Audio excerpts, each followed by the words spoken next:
ጸሎተ ጽሞና የአሸናፊነት ጸሎት። በዚህ መርሃ ግብር ጸሎተ ጽሞና የተሰኘው መጽሐፍ በተከታታይ በንባብ ይቀርብላችኋል። ይህ የጸሎት መጽሐፍ በአስጨናቂው ዓለም ውስጥ እውነተኛ ሰላም፣ እርካታ፣ መረጋጋትና ደስታ የሚሰጡ የጠላትን ውጊያ የሚያከሽፉ 34 ርዕሶችን በመያዙ ጸሎተ ጽሞና ወይም Prayer of Calmness ተብሏል። ኮርስ ትርጉም በቀሲስ ሳሙኤል እሸቱ ካህኑ ለክርስቶስ መስከረም 2016 ዓ.ም ታተመ።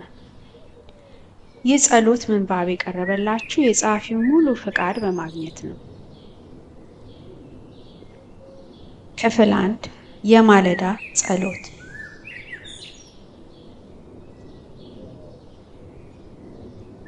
በስመ አብ ወወልድ ወመንፈስ ቅዱስ አሃዱ አምላክ።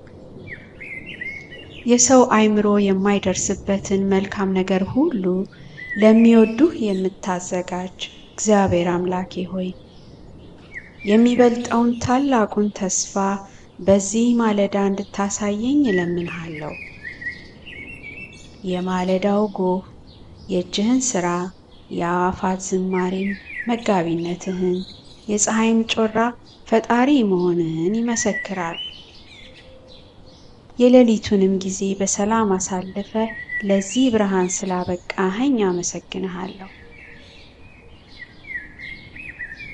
ጌታ ሆይ ሁሌም ማለዳ አንተ ለእኔ አዲስ ነህና ምሕረትህን አሰማኝ።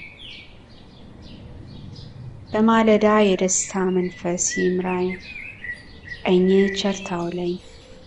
የሰውን ልብ የምትመረምር አምላኬ ሆይ የልቦናዬ ሐሳብ ፍላጎትና ምርጫዬ ምን እንደሆነ አንተ ታውቃለህና በዚህ ማለዳ ሁሉ እንደ ፈቃድህ ይሁንልኝ።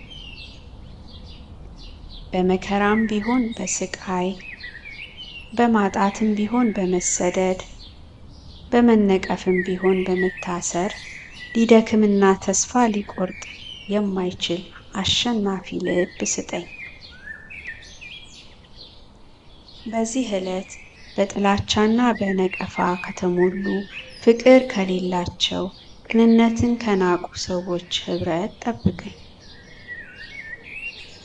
ቸር ሆይ በዚህ ማለዳ ምግብ የሌላቸውን መጠለያና አልባሳት በማጣት የሚሰቃዩትን፣ በፍትህ እጦት በእስር ቤት የተጣሉትን፣ የግፍ ቀንበር የተጫነባቸውን አስባቸው። የቅዱስ ምስጢርህ ምንጭ የሆነችውን ቅድስት ቤተ ክርስቲያንን አስብ። በመባዘን ላይ ያሉትን ርስትህን መንጋዎች ተመልከት። የተጣሉትን አንሳ፣ ያረጁትንም አድስ። ኃጢአተኛ የምሆን የኔን የከንፈሬን ፍሬ የልቦናዬንም ሐዘን የዓይኖቼንም እንባ ሳትንቅ ተቀበል። የቀን በስምህ የተባረከ ይሁን። ቀኝህ ትደግፈኝ፣ በድካሜም ሁሉ ታበርታኝ። የአንደበቴን ነገር አከናውን፣ የእጆቼንም ሥራ ባርክ። በሰው ሁሉ ፊት ሞገስ ሁነኝ።